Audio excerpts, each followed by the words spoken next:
Bien, ahora vamos a pasar a nuestro segundo invitado. Esta mañana nos acompaña Wolfgang Grosso, de Integridad Democrática, candidato presidencial y también al Senado Nacional. Wolfgang, ¿cómo estás? Un gusto Hola Pancho, ¿cómo conocerte estás? en persona, después de haberte Igualmente. visto en redes, en televisión. Apareciste en las últimas semanas, tuviste un crecimiento fuerte, ahora se ha estancado un Sí. poco, pero esta semana ha sido de debates y me gustaría que hicieras una apreciación o una autoevaluación de cómo ha sido tu performance en este debate del día lunes. Bien, bueno, ante todo, muy buenos días nuevamente con todos y con toda la audiencia.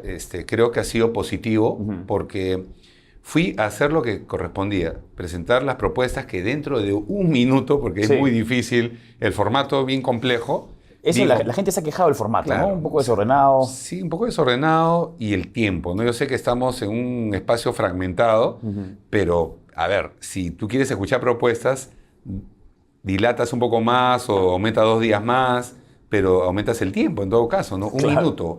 Un minuto para un tema de seguridad, un minuto para un tema de transparencia, dos minutos y medio de tiempo para dar propuestas, pero que muchos candidatos se dedicaron más que todo a hacer pullas, ataques y no, Sí. no ir a lo medular, ¿no? Sobre el tema de los ataques, quien brilló un poco, pareció un poco más el payaso del salón, fue el señor Fernando Olivera, ¿no? Quien ya es conocido por hacer este tipo de escenario, ¿no? Este tipo de escenografías donde se aparece y se dedica simplemente a insultar a aquellos que están con mayor posibilidad que él. Y ese fue un poco el caso tuyo, ¿no? Él insultó a varios, pero a ti también te insultó, te llamó mentiroso, te llamó narcotraficante, Sí. ¿no?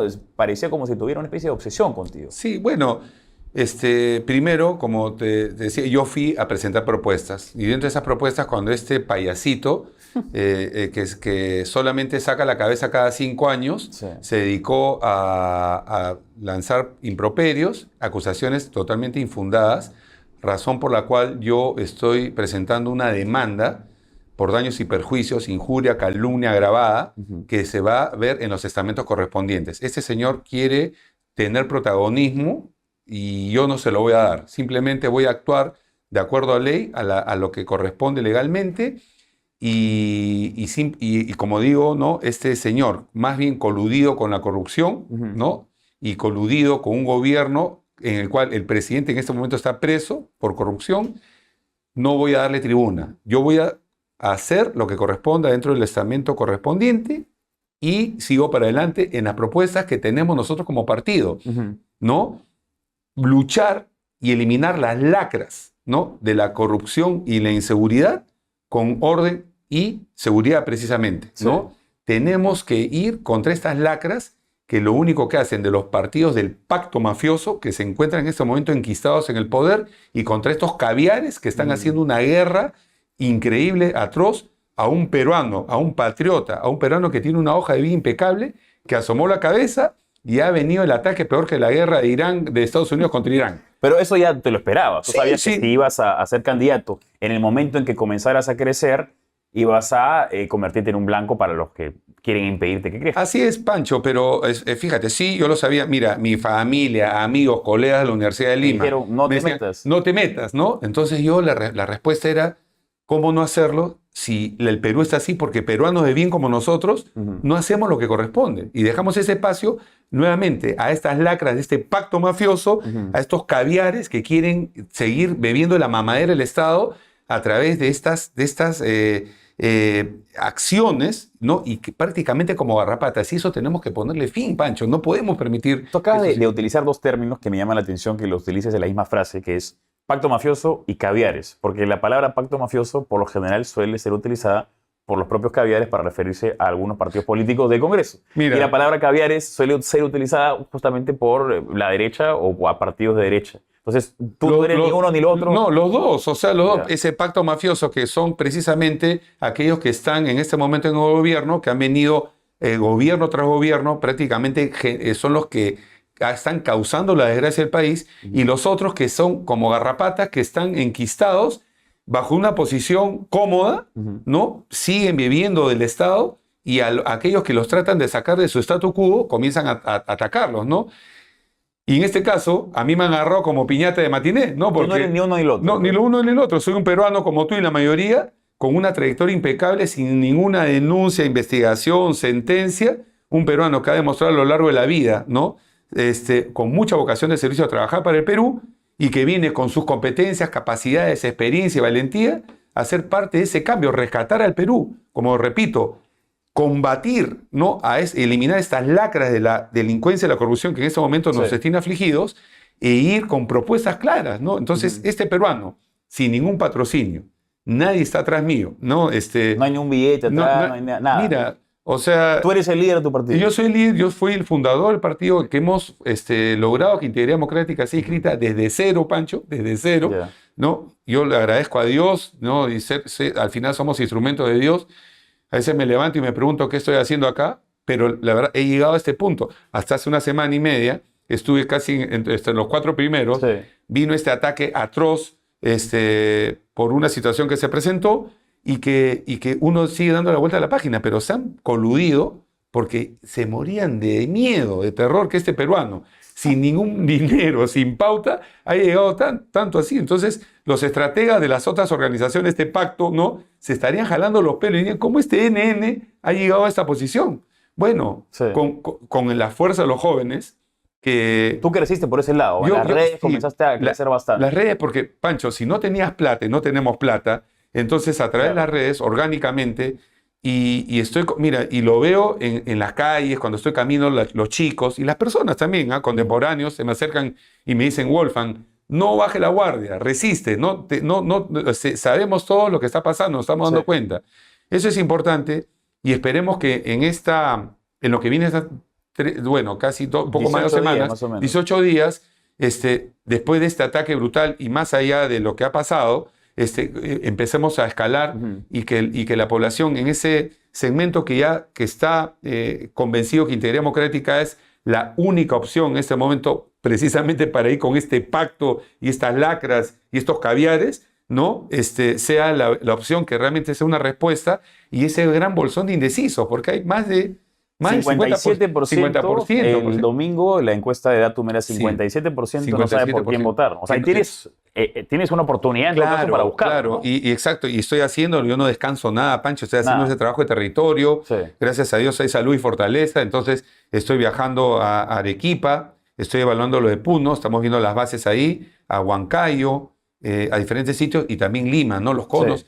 Porque Lima es muy grande también. Entonces hay zonas que están a 20 minutos acá que no tienen agua ni desagüe. Increíble, ¿no? Yo respeto mucho el valor de lo que mencionas, que es que tú te sentiste el deber de meterte en política, ¿no? Que es algo que todos deberíamos en todo caso participar de forma directa o indirecta. Claro. Pero lo que sí es cierto, y creo que acá coincidirás conmigo, que hay demasiados candidatos. 36 candidatos es muchísimo. ¿Por qué fue que tú decidiste hacer un partido de cero y no comenzar una carrera política entrando a un partido ya existente con el que tú pudieras, en todo caso, tal vez no buscar la perfección, pero al menos semejanzas? Porque seguramente los hay. Sí, porque, a ver, yo lo evalué bastante esto, conversaba con las personas que estaban a mi alrededor dentro de esa idea y queríamos ser una organización, y somos una organización diferente al establishment, a ese statu quo que las personas precisamente se quejan, indignadas, porque están ahí en el Congreso aquellos que supuestamente nos representan, pero que realmente sus intereses son para ellos y no para la población y para el Perú, ¿no? Entonces, que escogí el camino más largo, el más difícil. Sí, que es comenzar de cero. De cero, ¿no? O sea, y te lo voy a decir sin tener la más mínima idea de lo que significaba formar una organización política, porque soy un patriota, soy un peruano. Amo mucho nuestro país y lo he demostrado a lo largo de mi vida. Entonces me indignaba ver cómo lo que está pasando en todo el territorio nacional es realmente una carencia de un Estado totalmente ineficiente y corrupto. Ahora, es el Estado per se, sino aquellos que representan a estas lacras enquistadas con un cáncer que han hecho una metástasis. Entonces dije, no, tenemos que hacer algo diferente. Vamos, y yo soy un hombre de retos, de mucha determinación, y dije, vamos con todo. Y de cero, como una bolita de nieve, en la sala de mi casa convoqué a 7 peruanos, me dijeron que era un iluso, un soñador, un idealista, que lo soy, un idealista, un soñador, y hasta loco me han dicho, pero dije, no, vayamos, o sea, tenemos que luchar, eso es un reto. Y fíjate, de cero, Pancho, hacer un partido político que estamos acá en la brega, sí, ¿no? definitivamente es honorable lo que has hecho. En este proceso de creación de partido hasta ahora, ¿cuáles han sido las sorpresas positivas y negativas que has encontrado en el camino? Primero, las sorpresas positivas es que siendo un partido orgánico y sin ningún patrocinio, no le demos nada a nadie, no estamos hipotecados con nadie y eso nos da la prerrogativa, si Dios y el pueblo nos permiten, gobernar como quieren los peruanos, con eficiencia, con decencia, transparencia, valentía, que se hayan sumado dentro de este NN que era Wolfgang Grosso, que salió como... O sea, tú eres más famoso que yo. O sea, claro, Pancho de Piedra había... y Wolfgang Grosso era un NN, o sea, no más, Claro. un peruano más, pero que después haya llegado a una posición que se han afiliado muchas personas creyendo en esa interacción, ¿no? O sea, las personas... Política es feeling, también es sentimiento. Entonces ven Claro, a las tienes que personas... evocar emociones. Exacto, ¿no? Entonces ven este peruano que sienten esa empatía, esa conexión. No soy un careyés, un carepalo que con toda la frescura les miente, porque ya sabemos estos pactos, que ya sabemos pactos mafiosos que van y hablan y les dicen y la gente no les cree, pero no tienen opciones. Entonces, eso es lo bueno. ¿Y lo negativo? Y lo negativo es como en un ámbito político, y yo soy un hombre de honor, ¿no? Soy un hombre de honor, que si bien es cierto pueden haber ataques y pueden haber posiciones encontradas, pero en base a esas posiciones encontradas, la mentira, la falacia, el trastocar, el sacar contenidos, ¿no? Y que se coluden muchas personas, ¿no? O sea, tú tienes una entrevista como esta, ahora por ejemplo, y después de repente dije A, B, la cortan, la Claro, pegan y la tergiversan, ¿no? Entonces, y yo exhorto a la gente, ¿no? A todos, hagamos decencia política, ¿no? Sí. Pasó, y lo he comentado, pasó hace poco una situación con un candidato y uno de los fundadores del PPC, con Javier Bedoya de ENE. Sí, estuvo acá y tuvo unos comentarios que decir sobre ti. No lo he escuchado, ¿no? Pero no lo he escuchado, pero lo que sí sé fue que en un programa él dijo de que yo era un partido, que era un irresponsable yo, porque no tenía listas completas. Y que yo no iba a pasar la valla y que era un irresponsable, que estaba... ¿Hay algunas listas que le faltan al partido? No, presentamos, entonces él se equivocó con una información errada. Entonces él sale y después en Canal N me preguntan a mí, en señal abierta, me dicen, el conductor, Mariluz, me dice, ¿usted tiene algo que decir? Sí, por supuesto. Le dije, lo que dice el señor es absolutamente falso. ¿Tú tienes listas en todas las Sí, regiones? claro, sí. ¿Para diputado, para Sí, senado, sí, todo? sí. Entonces, yo lo conmino, señor, para que diga la verdad, ¿no? Me llamó Ya. al día siguiente y me pidió disculpas. Ah, bueno. Me pidió disculpas, ¿no? Y me dijo, disculpa, no, ha sido una información que tenía equivocada y no ha sido mi intención. Yo le dije, mira Javier, lo importante es que uno sabe reconocer los errores. Somos seres humanos y cometemos errores. Eso es lo importante. Y esto es una demostración de errar es humano, política. perdonar es divino, ¿no? Exacto, ¿no? Entonces no te preocupes, seguimos adelante, yo te deseo éxito. Y eso es cátedra, como la que pasó con Napoleón Becerra, que estando en una entrevista en señal abierta, él en la pausa se acercó y me dijo, Wolfgang, te deseo todo el éxito. Para mí eres un buen candidato, una gran persona. ¿Y por qué te lo dijo? ¿Qué había pasado en la conversación o qué lo motivó? No, nada, él se me acercó y me dijo, entonces el conductor, que era Nicolás Lucar, cuando regresamos al segundo segmento, él lo comentó al aire y dijo, me he quedado sorprendido de lo que acabo de ver. A un candidato presidencial reconocer el mérito del otro, diciéndole al otro que es un excelente candidato y quisiera que él sea presidente. Es increíble lo que lo dice, ahí está. Sí. Entonces le dije, bueno, yo le agradezco a Napoleón, no, yo no lo conozco. Que paz descanse. Que paz descanse, ¿no? Y me da mucha pena, ¿no? Sí, eso de ahí también es, a ver, que un candidato fallezca porque las pistas en este país son lamentables, sí. O sea... Tú sabes que yo casi me mato. ¿También en campaña? Casi me mato ahorita, hace 3 semanas, saliendo de Tumbes a Talara, no en esta última, porque he estado hace poco, hace una semana, la anterior vez, hace como 3 semanas, y una lluvia torrencial y salimos, no sé si tú has estado por el norte hace poco. Últimamente no, pero sí, es torrencial. Pero la carretera parece que hubiera sido bombardeada en una guerra, pero así tal cual, unos huecos y producto de la lluvia. Producto de la lluvia, y también la falta de mantenimiento. Sí. No, acá hay 2 componentes, ¿no? Entonces, la naturaleza y el Estado corrupto. ¿no? Porque es lo que sucede. Entonces, estábamos manejando y casi nos colisionamos con un bus que venía, porque el conductor estaba pegado con la lluvia Claro, intensa claro. acá, mirando, y los huecos sorteados, porque no son huequitos, eran unos huecotes. Entonces, por esquivar un hueco, vino un carro y salimos de la pista. Ujú. Salimos de la pista. Lo que me imagino le habrá pasado, no sé, a Napoleón, que él se fue a un badén, o sea, Sí. ni siquiera un precipicio, ¿no? Terrible, ¿no? Lamentable. Ahora, cuando se trata de un partido nuevo, los peruanos tal vez les puede generar un poco de... Tienes el pro y el contra, ¿no? El pro es, ok, estamos hablando de un outsider, no está ensuciado por, como tú has dicho, pacto mafioso, caviares, o llámese como fuere. Pero por otro lado es, ¿quién está dentro? Porque en los partidos nuevos, por lo general, no son personas que vienen de la política, sino personas que quieren entrar a la política, ¿no? ¿Quiénes te acompañan? ¿Quién es el Mira, equipo técnico? y- ¿Y qué seguridad le puedes dar a la Bue- gente bue- de yo domino economía, domino comercio, domino internacionales? O sea, como para que la gente sepa quién es quien te acompaña. Buena pregunta porque, a ver, justamente hay personas que son algunas conocidas, otras no tanto como yo, porque yo, como vuelvo a decir, hasta hace poco era un NN, un desconocido, pero que tienen trayectoria funcional, académica, laboral, En el ¿no? sector privado. En el sector privado y sector público, También. más sector privado también, ¿no? Entonces, que te voy a decir una cosa, fue muy difícil convencer a las personas para que acompañen este proyecto. Ujú. Una persona, un profesional o técnico, una persona correcta, que tiene su vida completamente tranquila, Claro. ¿ya? Arriesgarse.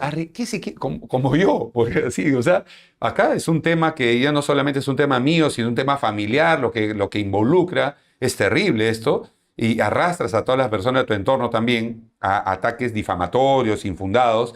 Entonces decirle a una persona, hermano, vamos, sé parte, Perú necesita personas como nosotros. Lo pensaba mil veces, otras decían, ya, vamos, Wolfgang, vamos. O sea, entonces, ¿quiénes tenemos? Tenemos un Óscar Basurco, por ejemplo, un empresario, no sé si Sí, lo conoce, conozco, por supuesto. a Óscar. Mándale saludos, Oscar. Tenemos Él también es candidato al Senado, ¿verdad? Por Lima. candidato al Senado. Ujú. Tenemos a Marixa Juárez, por ejemplo, que ha sido vicedecana y decana del Colegio de Periodistas. Tenemos a Carolina Lizárraga, Ujú. que ha sido, si bien es cierto, ha estado en otro partido, pero es una persona que es un referente en la lucha anticorrupción, una persona que tiene una trayectoria limpia. Tenemos a Eduardo Noriega, que es un experto en inteligencia artificial y blockchain, Ujú. un capo, ¿no? No es conocido de repente en el ámbito político, pero es una persona que tiene muchas capacidades. Ujú. Tenemos a Cecilio Lorti, tenemos a Willy Guzmán, que es el presidente de la Confederación Nacional de las Personas con Discapacidad, Ujú. que fue el promotor de la ley del 5% de las personas con discapacidad, para que puedan insertarse en el mercado laboral, privado y público. Tenemos, bueno, en fin. Y estas personas te acompañarían también en el Ejecutivo. Sí, claro, sí, si es que si no logran una representatividad, por Ujú. supuesto que sí, pero atrás de eso hay un gran aparato de personas que son muy capos, ¿no? Yo me he reunido con economistas que podrían eventualmente ser Ministros de Economía. ministros de Economía y muy buenos. ¿Y muy quién te ha buenos. ayudado a desarrollar el plan de gobierno? Primero tenemos una persona responsable que es Julio Chirinos, pero Julio Chirinos, como tú comprenderás y todos, no es que sepa todo, ¿no? Entonces, ¿qué es lo que hace? ¿Qué es lo que hizo un trabajo muy prolijo? Fue tener reuniones con cada uno de los representantes de los ejes temáticos del plan de gobierno. Por ejemplo, a ver, minería ilegal, ¿no? Se reunió pues con la persona que está a cargo de lo que es minería ilegal, que es un referente, que es un general de la Fuerza Aérea, o sea, simplemente por un general García Esquerre, pero él dentro de su independencia en la labor que cumple, pero con un elemento de difusor de Ujú. cuáles son las políticas y de conocimiento, como me imagino lo ha hecho con otras organizaciones, lo hizo también con este representante, ¿no? Para poder recabar la información y nosotros sobre esa información tomar las decisiones que correspondan, ¿no? Ujú. También igual con por ejemplo, los representantes del ANA, ¿no? Para ver, por ejemplo, el tema de agua, representante de vivienda, representante de transportes. Yo ayer he estado en el patio de maniobras, por ejemplo, de una empresa que se llama El Salvador, acá en Vía El Salvador, que increíblemente, Pancho, es terrible, tenían una cantidad de buses parados y no pueden salir por las extorsiones, con Sí. miedo, con las puertas cerradas. Entonces he escuchado la problemática, es terrible, ¿no? Y ayer en la noche he estado hasta cerca de las 1:30 de la mañana, ahorita, con los representantes del gremio de transporte multimodal y carga pesada, que aglutina más de 400.000 representantes de todos los gremios. Sí. Se están plegando a apoyarme a Integridad Democrática pidiendo 3 cosas. Primero, el tema de la normatividad, el tema de la transitabilidad y el tema de la infraestructura, lo que acabamos de decir, vial. Sí. Cosas que son Sensatas. totalmente, o sea, que lo que debería hacer el Estado. O sea, un Estado, Pancho, o sea, contrariamente yo respeto las opiniones de las personas y lo que piensan, pero tenemos que ser un Estado empresario, no como Estado, Claro. sino generar empresa.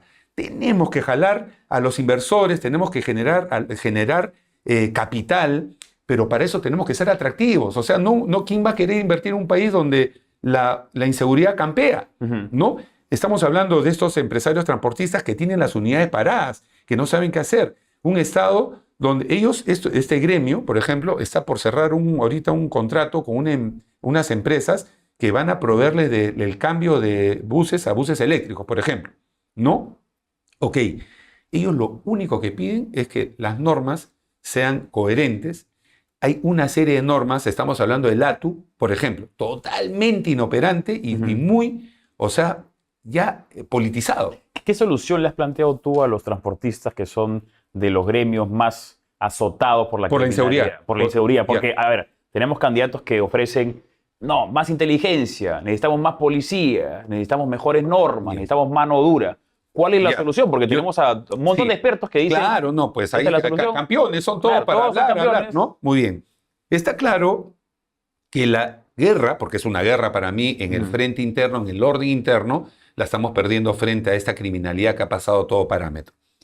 Medidas inoperantes, lo dije yo en el debate, salgan los militares, que no vayan 2 en moto, que estados de emergencia, que más son estados de emergencia para aprovechar para robar, porque como se cortan procesos y son licitaciones de adjudicación directa, festín, se frotan las manos, ¿no? Entonces, o como lo que ha pasado, que hace 3 días sale un general de la policía diciendo, en el patio de maniobras, en el Cono Sur, vamos a poner policías en 3 patios de maniobras y vamos a ir siguiendo los buses y se van a un plan tipo cerco, ¿no? Yo lo miraba, yo estaba en Tumbes precisamente, lo escuchaba, y decía, qué pena, ¿no? O sea, tenemos 49 patios de maniobras en el sur. Si tú pones policías en esos 3, ¿qué es lo que va a pasar, Pancho? Se van a ir a los otros 46. O sea, el delincuente es un delincuente atípico, es una guerra atípica, no convencional. Se mete, se camufla. Ese delincuente, lo más probable es que tenga en ese patio de maniobra gente infiltrada, ¿no? Y que lo tenga, y que sea el que pase el dato. No hay necesidad, y cuando te va a atacar aprovechando el anonimato, la cobardía, te mata y se va, ¿no? Como este salvaje que salió hace poco, lo capturaron, el que mató a un chofer y a 2 mujeres. Un tipejo miserable que se le tiene que poner el máximo rigor. Pero bueno, ¿qué es lo que se tiene que hacer? Más allá de muchos diagnósticos y medidas que definitivamente se tiene que empezar con una reforma y modernización de la policía, está en nuestro plan de gobierno. Hay muchas acciones que son muy largas de explicar, pero algunas concretas que podría rescatar. Bueno, la unificación, por ejemplo, de las escuelas de formación, ¿no? El tener uso de polígrafo, definitivamente, ¿no? A las cabezas y a los que están a los mandos, porque es una cadena de corrupción. No quiero decir que la institución per se lo sea, pero hay algunos elementos que se tienen que identificar. O sea, ¿tú quieres hacer un interrogatorio a las cabezas cada mes? No se podría cada mes al inicio de gestión, por un tema de capacidad y de tiempo. Sí se va a crear un Centro Nacional de Integridad, pero no solamente para la policía, sino para todos los funcionarios del Estado, empezando por el presidente de la República, iniciando, durante y al término de la gestión, tipo la declaración jurada. Pero con pruebas fehacientes. Por más de que el polígrafo tenga un margen de error, porque lo tiene, porque puede dar falsos positivos, que se multiplica por 0 cuando lo haces una segunda prueba, ¿no? ¿Ok? Pero es un indicador. Tenemos que dar señales de probidad. como lo dije yo, y no quiero salirme mucho del tema, cuando yo he presentado lo que sería nuestro primer proyecto de ley que sea de cadena perpetua para presidente corrupto y alto funcionario corrupto, ¿no? Tenemos que dar señales de confianza a la población, más allá de las acciones concretas, ¿no? Para no salirme del tema. Y otra, por ejemplo, y he presentado una declaración jurada donde yo me inhibo de la inmunidad. La mostraste en el debate. Y está en una declaración jurada que está ahí, y que deberíamos hacer todos los candidatos. O todos los candidatos deberíamos pasar por la prueba poligráfica. Todos los candidatos deberíamos pasar por la prueba toxicológica. Deberíamos pasar por una prueba psicológica incluso. ¿Y qué tipo de preguntas crees que se le debería hacer a un candidato para el polígrafo? Si ha cometido, por ejemplo, un acto impropio de corrupción, si ha recibido dinero, si en la campaña ha recibido dinero de minería ilegal o de cualquier actividad ilícita, si ha manejado fondos que no sean y que no hayan sido declarados. Esas son las preguntas que debería tener el candidato y que darían muestras de transparencia y probidad. Nadie lo hace. O sea, entonces tenemos que devolverle la confianza a la población, más allá de ver estas pullas, ataques infundados, de dar señales de que, caramba, acá hay políticos que queremos hacer las cosas correctamente. Pero, y volviendo al tema de la inseguridad, lo que te decías, de nada sirve la reforma policial, la reforma del sistema penitenciario, la reforma del Poder Judicial, que no depende del Ejecutivo, la construcción de 3 megacárceles. ¿Y por qué digo 3 megacárceles? Porque para la cantidad de delincuentes que vamos a meter presos, que lo vamos a hacer, se va a necesitar no las que más tenemos. gente, pero o sea, más espacio. Más espacio. Ahora, y hay hacinamiento en las cárceles. Claro, ahora, mientras se construyen estas cárceles, hay que ser claros también que hay un proceso, vamos a habilitar las instalaciones militares que en este momento no están al 100% de operatividad, para meterlos ahí. No tendrán las condiciones de una cárcel de confort, si llamamos así, pero ya no estamos para experimentos ni laboratorios. Tenemos que sacar a estos criminales de las calles, si no van a seguir matando. ¿Y cómo? Con el empleo de la capacidad del sistema de inteligencia. He dirigido el sistema de inteligencia de la Fuerza Aérea y tenemos plataformas. Para explicarlo a la población que de repente no lo entiende muy bien, este delincuente tiene que comunicarse, tiene que usar las redes, ¿no? La trazabilidad económica de los productos de sus acciones, la extorsión, tiene que salir, asomarse. Así, voy a graficarlo así. Así como Estados Unidos capturó al Ayatollah. No, lo mató. A Maduro. Lo eliminó a Maduro. O sea, eso es lo que... Operaciones quirúrgicas, no pueden ser operaciones convencionales. Tienes que ir donde se esconden, donde se están metiendo, mimetizándose por aquí y por allá.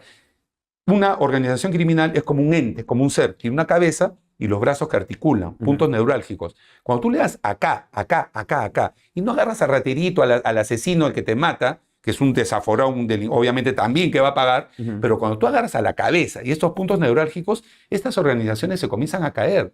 Por eso decía, te tiene que instalar, o sea, habilitar instalaciones militares o castrenses, ¿no? Para que esto masivamente, esto va a ser una guerra, Pancho, ¿no? Ahora, en el debate, justo en el de tu día, hubo algunos candidatos, Carlos Álvaro fue uno de ellos, que hablaron de salirnos del Pacto de San José para poder reinstaurar la pena de muerte en algunos casos. ¿Qué opinas tú al respecto? Ya, primero que nosotros como partido político estamos en contra de la pena de muerte. No estamos a favor por 2 cosas.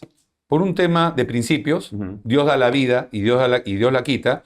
Y segundo, porque es absolutamente inoperante. O sea, no va a resolver nada, no va a solucionar nada. Una pena de muerte, o sea, lo que va a hacer son procesos sumamente... Mira, Estados Unidos es un país que tiene más de 200 millones de habitantes y no resuelve nada porque la delincuencia y la criminalidad existe. Sobre todo en un país como el Perú, donde la justicia es, pues, terrible. ¿Pero no crees que la mano dura es una forma de prevenir el delito? Ya, claro, pero la mano dura no necesariamente va acompañada de la pena de muerte. Va, como lo hemos manifestado nosotros, con penas muy severas.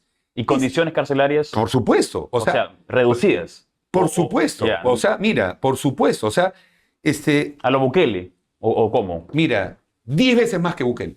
10 veces más que Bukele. Nosotros somos un país 10 veces más grande, tenemos amenazas más grandes y tenemos que ser muy drásticos en esta lucha contra la criminalidad y la delincuencia. Y también para los corruptos, por si acaso, ¿no? Que no se van a salvar. Pero bueno, a lo que voy. Tú a estos delincuentes los tienes que, primero, encerrar, capturar con la inteligencia, como te he dicho, y viene el segundo paso con una reforma judicial y meterlos presos. Muy bien.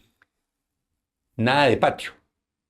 ¿no? Nada de salir No, totalmente incomunicados. Por eso es que tiene que haber ¿qué vamos a presidir nosotros?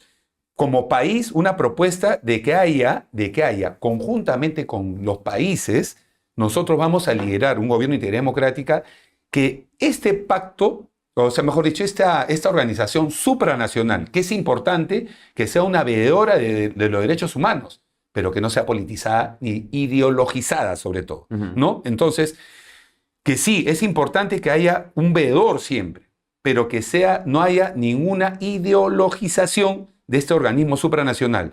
Es importante que los derechos humanos se respeten. Yo decía, y se sacó de contexto una declaración que yo dije, que los del sur eran violentistas.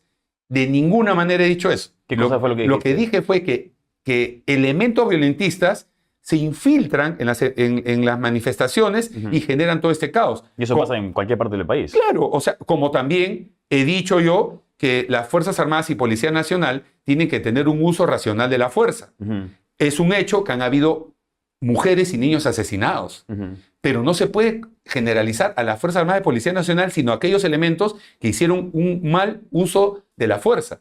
La violencia no se puede aceptar, provenga donde provenga, del Estado o de elementos infiltrados. Sí. Eso hay que tenerlo claro, ¿no? Para eso se tiene que individualizar las responsabilidades. Y una de ellas es la que la presidenta campante, ¿no? Ella tenía una responsabilidad política y tenía que asumir. Dina Boluarte, ¿te refieres? Claro, y no la asumió. ¿Está? Entonces, por eso te digo, son campeones para sacar de contexto las frases. Las declaraciones. ¿No? Sí. El tiempo nos está ganando. Sí. Antes de darte la oportunidad para que te dirijas a la población, quiero hacerte una pregunta. Sí. Vamos a plantearnos un escenario un poco negativo, que es que no se logra el objetivo tuyo o de integridad democrática. ¿Qué pasaría contigo en la política? ¿Tú continuarías o verías esto como bueno, traté y no se pudo? ¿Cuál sería el futuro tanto tuyo como el de tu partido? Mira, yo pienso como líder que soy y como una persona primero de fe, de principios y de perseverancia, no soy un hombre que se rinde, ¿no? Y soy un luchador, ¿no? Y lo he demostrado a lo largo de mi vida, pese a los ataques que han venido, ¿no? Entonces, mi posición es la de seguir, ¿no? Seguir construyendo, porque, como te repito, con mis 58 años de edad, no me perdonaría yo, hablo a título personal, que pasen los años en mi zona de confort, bien ganada, por cierto, haciendo empresa, que es lo que enseño en la universidad o lo que enseñé en la Universidad de Lima, y con mi vida resuelta, mirar hacia atrás y decir qué hice por nuestro Perú, desde mi posición. Entonces, yo voy a seguir en lo que siga, en lo que corresponda, con las personas que tengan a bien acompañarme, luchando para rescatar al Perú, ¿no? Primero, una guerra, ¿no? Una lucha frontal, acabar con estas lacras de la corrupción y la delincuencia, y por último, ir contra ese pacto mafioso, y lo vuelvo a decir, que prácticamente nos han secuestrado, y con estos caviares, lo vuelvo a decir, que como garrapatas tal cual, siguen viviendo en la mamadera del Estado. Esa mamadera no tiene que ser para estos, debe ser para toda la población. 58% de la población aún no ha decidido su voto, seguramente lo decidirá en estas próximas semanas. Quiero darte la oportunidad para que te dirijas a la gente y explicarles por qué deben votar por ti y por Integridad Democrática. Muy bien, yo quisiera dirigirme a todos los que están en esta importante plataforma, que sé que tiene bastantes seguidores, que acá hay un peruano que, como tal, y como un peruano de bien, que ustedes, yo los invito para que vean mi hoja de vida, más allá de todos estas situaciones enrarecidas que ha habido a lo largo de estas últimas semanas, sobre todo, que vean quién es Wolfgang Gross, ¿no? Una persona y un peruano que a lo largo de su vida, con una hoja de vida completamente limpia, está poniendo a disposición, y con el equipo que lo acompaña, las mejores propuestas para rescatar a nuestro Perú de la situación en la que se encuentra, con orden y con seguridad. Yo les pido a todos ustedes que en la mano de todos y cada uno de nosotros está el destino de nuestro país. Yo sé que hay muchas personas que ni siquiera saben qué es lo que está pasando, pero tenemos que involucrarnos, porque aquí hay una responsabilidad compartida. Si tenemos los gobernantes que tenemos y los que hemos tenido, es porque nosotros los elegimos. Vean ustedes quién es Wolfgang Gross, qué es Integridad Democrática, quiénes estamos acá, peruanos como tú y la mayoría de peruanos de bien, que queremos hacer lo mejor para nuestro país. Entonces, yo los invoco, les pido para que vean, este es el símbolo de las manos cruzadas, que significa unión, convergencia y no división y fragmentación. Somos la única opción en este momento y así lo consideramos, que vamos a ir con todo para acabar con esta desgracia del país, rescatar al Perú y devolverle la dignidad a todos y cada uno de los peruanos. Bien, Wolfgang Grosso, candidato presidencial de Integridad Democrática y también al Senado Nacional, estuvo con nosotros. Wolfgang, un placer conocerte. Gracias, igualmente. Te felicito por este proyecto político que recién comienza. Valoro bastante el ímpetu con el que has hablado y verdaderamente confío en tu determinación. Si la gente quiere votar por ti, los invito a que lo hagan porque verdaderamente me pareces una persona íntegra. Muy amable, gracias a ti. Bien, eso fue todo por hoy. Nos vemos mañana con más invitados, candidatos al Senado, a diputado, a presidente, porque ustedes tienen que conocerlos para que tomen las mejores decisiones siempre y cuando sea una decisión informada. Lo que no deben hacer es votar así al tuntún, votar a la mala, por odio, por amor, por envidia, por desprecio, por miedo. No, voten por convicción.